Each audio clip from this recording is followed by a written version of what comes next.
ด้วยเหรอ ด้วยครับ เอาเราด้วยเหรอ ของเนสอายุไม่ถึง อ้าวโหเนียนลูกฟ้าเนียน ไม่ได้เอาตังค์มา ไม่ได้ตังค์มา มาเร็วร้อย พี่แบม ฮะเอาพี่แบมเกินเหรออ้าวเกิน15เหรอเนี่ยบอสเกินเหรอฮะเฮ้ยเอา15จริงเกิน15เกิน15 สีม่วงกับเย็นป่ะ เกินเหรอ สีม่วงกับสีม่วง เกินเหรอ17อ่ะ17เหรอ สีม่วง10%สีม่วง3 เฮ้ยอย่าโกงนะอย่าโกง เหมือนพี่โป้ บอสไม่ตั้งยังพยายามเก่งกลับบ้านได้เลยทุกคนกลับบ้านได้เลยครับขอบคุณทุกคนครับ เราจะมีรางวัลนะครับก็คือ1 2 3 4 5 6 7 8 9รวมกับพ่ออีก100เป็น1,000 บาท จะ1,000 บาทใช่ไหมครับพ่อครับ 1,000 บาทแล้วก็ได้แบงค์20นะครับ1,000 บาทเราจะแตกเป็นแบงค์20ทั้งหมด50ใบนะครับตรงนี้แบงค์ใหม่ๆเอี่ยมๆนะครับนี่นะครับแบงค์มาแล้ว50ใบจะมีรางวัลแจกต่อไปเอาไว้ที่ครูออมนะครับครูออมเราจะกลับไปไหนได้เลยตามสบาย รางวัลนี้หมายความว่า ห ถ้า มา เกิ ย ด ถึงว่าทำกิจกรรม ใช่เดี๋ยวใครออกมาเต้นใครร้องเพลงใครเราแจกกระจายด้วยพ่อเขาครับแจกกระจาย กติกามัน แจ ไม่ กก กำ ระ หน จาย ด ใครออกมาเต้นแจกเลยใครออกมาร้องเพลง แล้วแต่ครูเลยครับ ใช่ไหมโอเค คือแบบว่าเดี๋ยวเราจะมีเล่นเกมที่1ได้100ที่2ได้40ที่3ได้20อะไรอย่างเงี้ย น้อยสุดคือ20 บาท ใช่ไหมน้อยสุดไม่ได้เลย เดินน้อยสุดคือไม่ได้เลย เฮ้ยนี่เรามีคะแนนด้วยนะเราเก็บตรงเนี้ยนะจะบอกให้นะเครื่องเนี้ยมันมีคะแนนป่ะเห็นคะแนนป่ะ เรื่องพันค่ะ แต่คะแนนนะมันจะไม่อิงอะไรเลย เอาร้องดีไม่ดีไม่ผลไม่มีใครได้เปรียบเสียเปรียบไม่ใช่ว่าเฮ้ยเราไม่ใช่นักร้องตายหาแล้วเสียเปรียบอะไรไม่ใช่คนละ1 เพลงดีไหม คนละ1 เพลง คนละ1 เพลงใครได้คะแนนสูงสุด3 ลำดับเอาไปเลยดีไหม4 ลำดับ ถูกรอเลยเราคู่ได้ไหมคะ เดี๋ยวถ้าเพลง5 นาที 50 15 10 ชั่วโมงก่อนได้ตอนนี้ สองคนนะสองคน ดีกว่าสองคนได้ไหม เอาคู่ก็ได้คู่ ไม่ได้จับคู่ นี่ไงเจอคู่หนึ่งคู่นะ โอ้โห โอ้ แต่ว่าจับคู่ของเราเนี่ยไม่ได้นะเราต้องโอนให้ออก ใช่เหรอต้น อ้าวต้องร้อย โอนเราให้ออก มันไม่ออกมันไม่ออกมันไม่อ โอ อน ก ให้ออกจับคู่ มันไม่ออกมันเปลี่ยนคู่เขาเปลี่ยนคู่ มางั้นดีไหมเร็วใครออกมาเลย แล้วก็ไปคุยกับคู่ตัวเองว่าใครจะร้องเพลงอะไร ที่1ได้เท่าไหร่ดี100 ไม่ ที่ แบ่งกัน 100เหมือนกันเท่าไหร่50 50 กลับยาก ถ้า50มันได้เท่าไหร่25 คาดไว้เถอะน่ารักดี ไม่ เด็กกี่คนอ่ะ ไปจับคู่เองไม่ได้ โควิดเกิดเดือนอะไรใครเกิดพฤษภาบ้างครับใครเกิดเดือนพฤษภามีไหมพฤษภาครับที่โกงนะมิถุนา มิถุนาใครเกิดมิถุนา มิถุนากรกฎาคมมิถุนาไปเลยพูดแล้ว เดี๋ยว เดือนอะไรมิถุนาโควิดคู่เพชรนะครับอย่างนี้แล้วก็เกิดอะไรตุลาใครเกิดตุลาบ้างตัดไปคู่เลยกับ3เลยกับ3เลยมาแบ่งกันร้องเพลงเกิดเดือนกรกฎาคมโมขัดโมคนไม่ได้เกิดเดือนอะไรสิงหาใครเกิดสิงหาบ้างครับสิงหาไม่ได้สิงหากันยาคือวันนี้ครับนี่เกิดเดือนอะไรมกราเหรอ เองไง คู่กับเพ โบ ลง 3 คน 4 คนก็สลับนี่ไง พี่บอสเกิดเดือนไหน คือที่1อ่ะเราไม่ได้ให้คนละ50 บาทไปเลยที่1 3 คนคนละ50ไปเลย พี่บอสเกิดเดือนไหน บอสเกิดอะไรตุลาการเกิดเดือนอะไรโอเคคู่กันธันวา รอจับคู่เองเลยนะ อันนี้3 คนอย่างเงี้ยเบนเกิดเดือนอะไร ฟูจิ โบคู่โบแล้วกันเบนได้คู่ยัง มันมีเดือนอะไร เบนคู่ใคร กันยามันมีกันยา ไม่ใช่คู่ใคร ยังไม่มีไม่หรอ มีแล้ว มีแล้วเหรอ แล้วเน็ต เขามีคู่เอสใช่ผมมีคู่เอสคู่เอสนะคู่ใคร กับพี่เนส แบบคุณอีกแบบคุณอีกคน โอเคพอดีครบแล้ว หากับกันยาแล้วเพลง เพลง เป็นคนเดียวเป็นคนเดียว โบคู่เบน คู่เบน เป็นคนเดียว เพลงตัวร้อยมาเพลงตัวร้อยใครจะดึงเพลงเข้ากลุ่มครับไปครับให้คะแนนครับ ต้องเป่ายิงโชว์ ออกมาใครจะเอา โอนได้ออกโอนได้ออกโอนได้ออก เดียว คนเดียวพอ เดียวเอาเองเลย3 คน สามคนได้ นับหนึ่งนับสองนับสามนะ โอนได้ออก ใครออกคนสุดท้ายเอาเพลงไปเข้ากลุ่มนะร้อยออกออกร้อยออกเอ้ยวันนี้ชุดชนะเพลงหรือเพลงนะไม่ชนะเพลงแพ้ออกไปไงแล้วก็ชนะได้ เพลงออกครับ ถูกแล้วโอเคมาส่งตัวแทนมากลุ่มเป็นคนเร็วๆใครมาก่อนเร็วๆมา หาเสียงจุดอุดาเทียมเส้นใจ ร้องด้วยกัน เริ่มเพลงแล้วลูก เราจะตัดสินจากการร้องและเต้นนะครับร้องและเต้นคะแนนนี้มีส่วนแค่5คะแนนนะครับเต็ม10เต้นอีก5คะแนนตัดไปมาส่งวัน1คนเร็ว ที่หนึ่งเท่าไหร่ที่หนึ่ง โอเค ที่ ๆ หนึ่งคนละ 100 บาทไปเลยครับที่1 คนละได้ไหม คนละ100 บาทไปเลยรอบแรก ทีมนึงมี3 คนก็300เลยคนละ100ไปเลยโอ้ยที่สองที่ต่อใจเหรอ ที่2นะ ที่ ค ส รั อบ งคนละ20ก็ได้ต่อใจนิดนึงคนแล้วคนที่เหลือจ่ายตังค์คนละ100 เอามาส่งตัวแทนมาเร็วมานัดออกใครจะร้องก่อนจับมาจับ เอาตัวแทนคุณเลย นับ1นับ2นับ3เร็วนับ4นับ5นับ6ส่งตัวแทนมามาซื้อ ถ้า เร็ว 2กันเพราะว่ารางวัลใหญ่นะคนละ100เลยเดี๋ยวเงินไม่พอครับเดี๋ยวต้องแถมพวกแม่อีกลำบากเลย ไม่รางวัลที่2 40ไปแล้วรางวัลที่3สักคนละ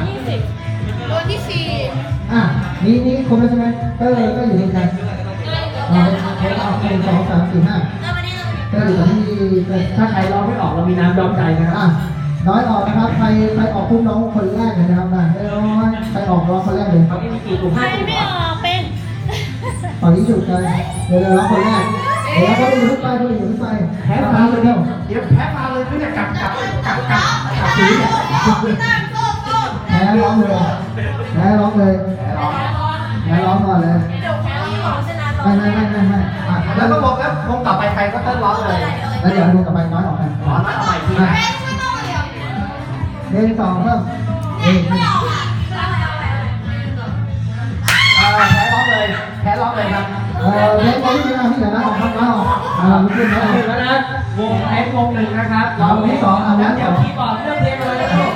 2 3 4แล้วนะแล้วออก เต้นวงที่2ใช่ไหม ออกการวงที่3ไปที่สุดชนะสุดท้าย เอาเลือกก่อนได้เปรียบนะเลือกก่อนนะใครเลือกเพลงก่อนได้เปรียบนะ แต่ได้แก่ทีม เพลงห้ามซ้ำนะครับ เบสกับใคร เพลงห้ามซ้ำกันนะ เบ คะ สโตครับโตเบส เพลงห้ามซ้ำ ต้องเต้นด้วยนะคะต้องเต้นด้วยนะคะ เบสเพลงได้คุณเลือกให้นะคุณเลือกให้นะ เดี๋ยวครูเลือกเพลงให้นะ ไปประกาศ จากกติกาก็คือว่าคะแนนที่เกิดขึ้นตรงนี้5 คะแนนนะ5 คะแนนคือถ้าใครชนะเลิศก็เอาไปก่อนเลย5 คะแนนแล้วเราจะดูคะแนนกันแล้วก็คะแนนเต้นเดี๋ยวต้องตัดสินนะครับ สมมติได้99ก็แสดงว่าเขาได้9คะแนนแล้วก็วงสมมติวงต่อไป98 97หรือ100เต็มก็จะเป็นคะแนนตามไปคะแนน ใช่แล้วก็คะแนนเต้นอีก คะแนนก็อีก ครูจะเป็นคนตัดสินเด็ดขาดคนเดียวใช่ป่ะ ครูมีแม่มีคะแนนอยู่ในใจอยู่ในมือแล้วไปแล้วไปช่วยโหวตกัน ถ้าผลขึ้นเอง โอเคทุกคนครับพร้อมแล้วตบมือกดดันให้กับวงที่1วงเล็กครับผมมาเพลงอะไรครับเพลงอะไรวงอื่นคิดเพลงด้วยนะ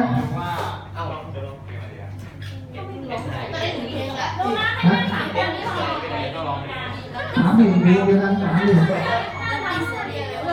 นับติดสลิงนิดหน่อยครับ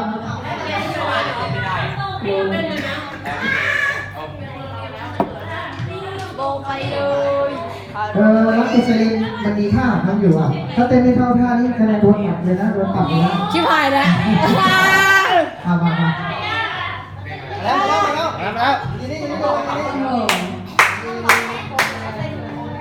มาตบมือ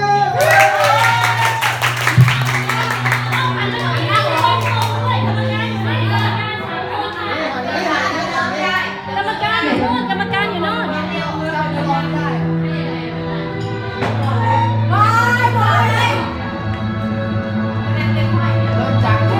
ริ่มจากหัวใจก่อน แม่กรรมการหา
เธอจะอยู่ที่ไหนเปิดใจเลยไปหาคุณแม่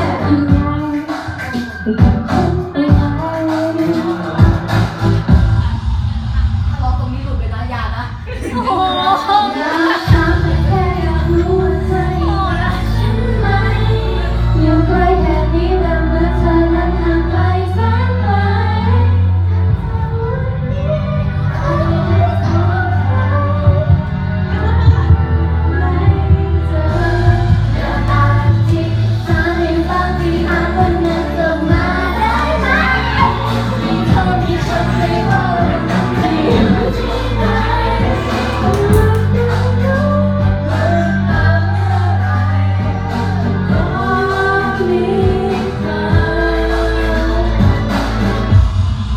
ช่วยดูแลกันน้องน้องน้องน้องน้องน้องน้องน้องน้อง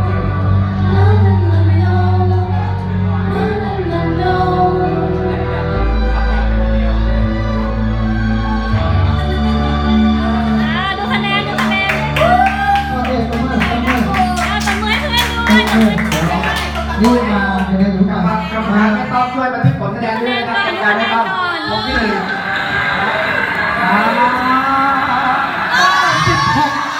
บันทึกคะแนนด้วยนะครับวงที่หนึ่ง โอ้นี่ก็เยอะอะ โบ เยอะ โบกับเบนซ์นะครับทีม เดี๋ยวอยู่กัน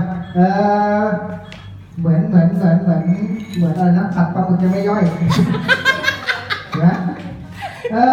มีอะไรจะขิงใส่วงก่อนวงต่อยนะครับ เออ อันนี้ไม่ต้องนี่เป็นไง96นะ96วงแรก เป็นไง ตอนนี้ก็ตอนนี้กดดันแล้วนะครับเหลือ แล้วขั้นต่อไปใครอ่ะ ไอเติ้ลโบ ใคร เบ ได้ไปที่นี่ได้ที่นี่อ่ะขิงใส่เท่าไหร่ขิงใส่ ก็ เท่าไหร่ ไม่มีอะไรมากหรอกมันจะถึง6 9หรือเปล่า เอ้ยเอาขิงกลับขิงกลับ คนเก็บของพูดมากอะนะเจ็บคอ เรียกมากเออ แก้วในมือวางก่อนว่าบอกตัวเองเถอะก่อนที่จะบอกคนอื่นนะ เปิดสังเวีย เอ๊ะ น เรื่องที่บอกเพลงตอนเรากินข้าวอยู่เพลงเมื่อกี้พ่อร้องมั่งหยุดมั่งได้100คะแนนเต็ม โอเควงต่อไปครับ ไม่มีใครร้องเลยแค่96คะแนน ไม่ต้องร้องเลยได้ไหม คือทุกคน